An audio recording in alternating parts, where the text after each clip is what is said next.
जय श्रीमन नारायण। जो टिप्पणी मैं देने जा रही हूँ वह रामानुज दास श्रीमन गट्टू वेणुगोपालन स्वामी द्वारा दी गई है। अध्याय 2 सांख्य योग श्लोक 62। ध्यायतो विषयान् पुंसः संगस्तेषु उपजायते संगात् संजायते कामः कामात् क्रोधोऽभिजायते।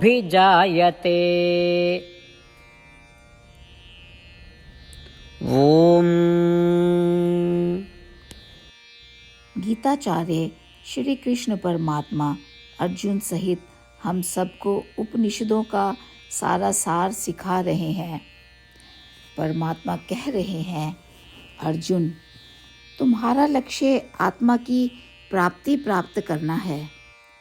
तुम्हारे जीवन का लक्ष्य जन्म और मृत्यु के इस चक्र में वापस नहीं आना है। मैंने तुम्हें अपने लक्ष्य को प्राप्त करने के लिए मेरी सहायता लेने के लिए कहा है। क्या तुम मेरी सहायता लेना चाहते हो? तुम्हें अपने मन को सदैव मुझ पर ध्यान करने के लिए निर्देशित करना चाहिए। अपनी जिह्वा को केवल मेरी स्तुति और स्तोत्र गाने दो। अपने कानों को सावधानी से और ध्यानपूर्वक मेरी दिव्य कहानियों को सुनने के लिए तैयार करो और तुम्हारी आंखें केवल मेरे ही दिव्य मंगल विग्रह के दर्शन करें और अपनी आंखों को ध्यानपूर्वक मेरी सेवा का साक्षी बनाओ। अपनी इंद्रियों को श्रद्धापूर्वक मेरी सेवा में लगाओ। जब तुम अपने मन और इंद्रियों को मेरे प्रति व्यवहार करने के लिए निर्देशित करते हो तो तुम अपना लक्ष्य प्राप्त कर पाओगे। तुम्हें तुम्हारा लक्ष्य प्राप्त करना बहुत आसान हो जाएगा। और यदि तुम इसे अनदेखा करते हो और आत्मा की प्राप्ति के इस लक्ष्य को प्राप्त करने के लिए स्वयं कोई विशेष प्रयास करने का निर्णय लेते हो तो यह खतरा है। इन सांसारिक वस्तुओं के साथ मन का संबंध जो पिछले कई जन्मों से तुम्हारे अस्तित्व में है, यह एक बहुत बड़ा खतरा है। क्योंकि तुम बहुत लंबे समय से इस बंधन के साथ यात्रा कर रहे हो, इसलिए तुम्हारा मन कई चीज़ें संग्रहित कर रहा है। जैसे ही तुम इस दुनिया में कुछ देखते हो तो तुम्हारे मन में एक तरह का लगाव और स्नेह पैदा हो जाता है। यही नहीं रुकता, आपका मन बार बार उन चीज़ों को याद करने के कारण अपने मन में उस चीज़ को पाने की तीव्र इच्छा पैदा करता है। फिर क्या होता है? हे अर्जुन, तुम्हें वह सब कुछ नहीं मिलेगा जो तुम चाहते हो। उन इच्छाओं के पूरा ना होने पर तुम इस कारण की तलाश करने लगोगे और जल्द ही तुम्हारे मन में उस कारण के प्रति गुस्सा पैदा हो जाएगा। यदि तुम अपनी इंद्रियों को मेरे साथ संबंध स्थापित नहीं करवाओगे तो मैं तुम्हें और भी खतरे बताऊंगा जो उत्पन्न होंगे। मेरी बात ध्यान से सुनो। इस प्रकार भगवान हमें उपेक्षा करने पर आत्मा के विनाश के खतरे के बारे में समझा रहे हैं और भगवान स्वयं ही हमें उनके साथ संबंध विकसित करने का निर्देश भी दे रहे हैं। आगामी श्लोक में भगवान हमें उस खतरे के बारे में और बताएंगे जो उनसे संबंध विकसित ना करने के कारण उत्पन्न होता है। श्रीमद् भगवद गीता का संपूर्ण सार श्री कृष्ण परमात्मा द्वारा अध्याय 18 के श्लोक 65 से 70 में 8 कार्य करने के लिए दिया गया है।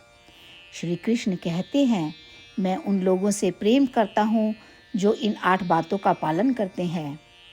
मैं उन भक्तों की हर तरह से रक्षा करूँगा। श्री कृष्ण परमात्मा द्वारा बोली गई संपूर्ण भगवत गीता को सुनने के बाद अर्जुन कहते हैं, करिष्ये वचनम तवा, जिसका अर्थ है, श्री कृष्ण मैं वैसा ही करूँगा जैसा कि आप कहते हैं। यही कारण है कि श्री कृष्ण ने अर्जुन को सभी प्रकार की सफलताएं और विजय प्रदान की है। आइए हम परमात्मा को अपना वचन दें कि हम इन 8 कार्यों का पालन करेंगे। परमात्मा को इस शब्द देने से बड़ी कोई पूजा, तप या यज्ञ नहीं है। मैं यह 8 व्रत कहूँगी जो हमें करने चाहिए। आप सब कृपया अपने मन और हृदय में इन पर विचार करें। इस तरह से हम श्री कृष्ण को अपना वचन देते हुए हम सभी श्री कृष्ण के प्रसन्न भरे मुख की कल्पना करें और इस आनंद को महसूस करें। जय श्रीमन नारायण। ये है हमारे 8 वादे। हमारा पहला वादा, हे श्रीमन नारायण, जैसा कि आपने निर्देश दिया है, मैं हमेशा आपका ध्यान करूंगी और आपके बारे में सोचूंगी। हमारा दूसरा वादा, हे श्रीमन नारायण, जैसा आपने सलाह दी है, हमेशा आपका भक्त रहूंगी।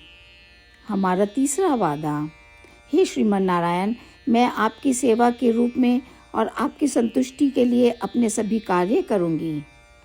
हमारा चौथा वादा, हे श्रीमन नारायण, जैसा कि आपने अनुसरण करने के लिए कहा है, मुझे पूर्ण विश्वास है कि मैं आपकी हूँ और मैं हमेशा हाथ जोड़ूंगी और आपको नमस्कार करूंगी और आपकी पूजा करूंगी।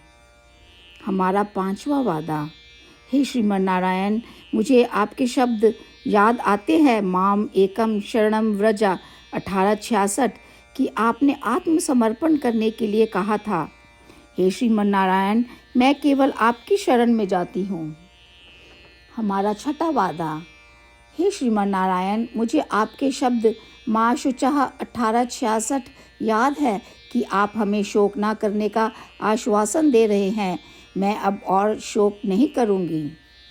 हमारा 7वां वादा, हे श्रीमन नारायण, आपने हमारे लिए श्रीमद् भागवत गीता प्रदान करके हम सभी पर कृपा की है और आशीर्वाद दिया है।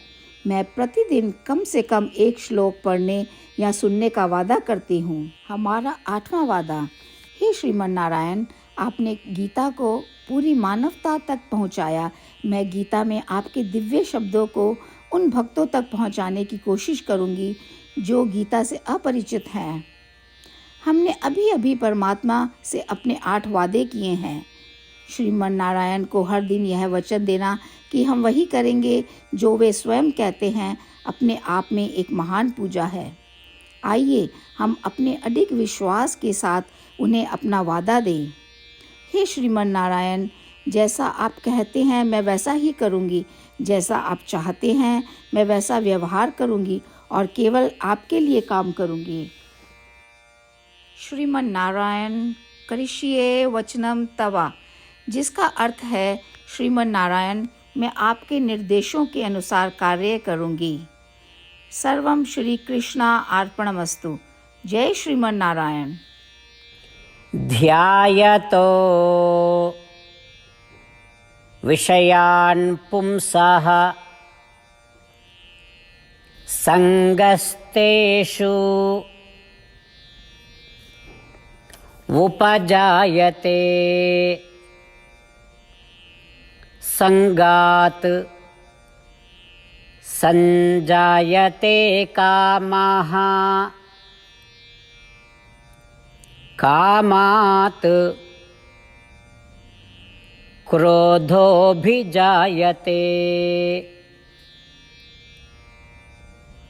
ॐ ध्यायतो विषयान् पुंसः संगस्तेषुपजायते संगात् संजायते कामः कामात् क्रोधोऽभिजायते। ಓಂ ಶ್ರೀಮನ್ನಾರಾಯಣ ಕರಿಷ್ಯೇ ವಚನಂ ತವ ಸರ್ವಂ ಶ್ರೀಕೃಷ್ಣಾರ್ಪಣಮಸ್ತು. ಜೈ ಶ್ರೀಮನ್ನಾರಾಯಣ. जय श्रीमन नारायण। सभी भक्तों से विशेष निवेदन, हमारे जीवन में सभी चीज़ों में हम तत्काल और प्रभावी परिणाम चाहते हैं। इसे प्राप्त करने के लिए प्रतिदिन 1 मिनट व्यतीत करें और नारायण अस्त्रम पढ़ें। नारायण अस्त्रम प्राप्त करने के लिए नारायण अस्त्रम वेबसाइट पर जाएं जो www.narayanastram.org है और पंजीकरण में अपना नाम और ईमेल प्रदान करें। आपके द्वारा प्रदान किए गए ईमेल पर आपको एक नारायण अस्त्रम PDF प्राप्त होगा। PDF में 1 रामायण श्लोक, 1 गीता श्लोक और 1 विष्णु नाम है। इन तीनों को मिलाकर नारायण अस्त्रम कहा जाता है। प्रत्येक व्यक्ति को इन श्लोकों का भिन्न संयोजन प्राप्त होता है। जब हर कोई 24,000 भक्तों के साथ प्रतिदिन अपने नारायण अस्त्रम को पढ़ता या सुनता है, संपूर्ण रामायण पारायण का 1 दौर, श्रीमद् भगवद गीता पारायण के 33 राउंड, श्री विष्णु सहस्त्र नाम स्तोत्र पारायण के 24 राउंड हर रोज़ पूरे होते हैं। यह एक ऐसा उल्लेखनीय और असाधारण परिणाम है जो हर दिन ऐसा करने से निकलता है। इसलिए आप और आपके परिवार के सदस्य तुरंत जाकर अपना नारायण अस्त्रम प्राप्त करें। जय श्रीमन नारायण।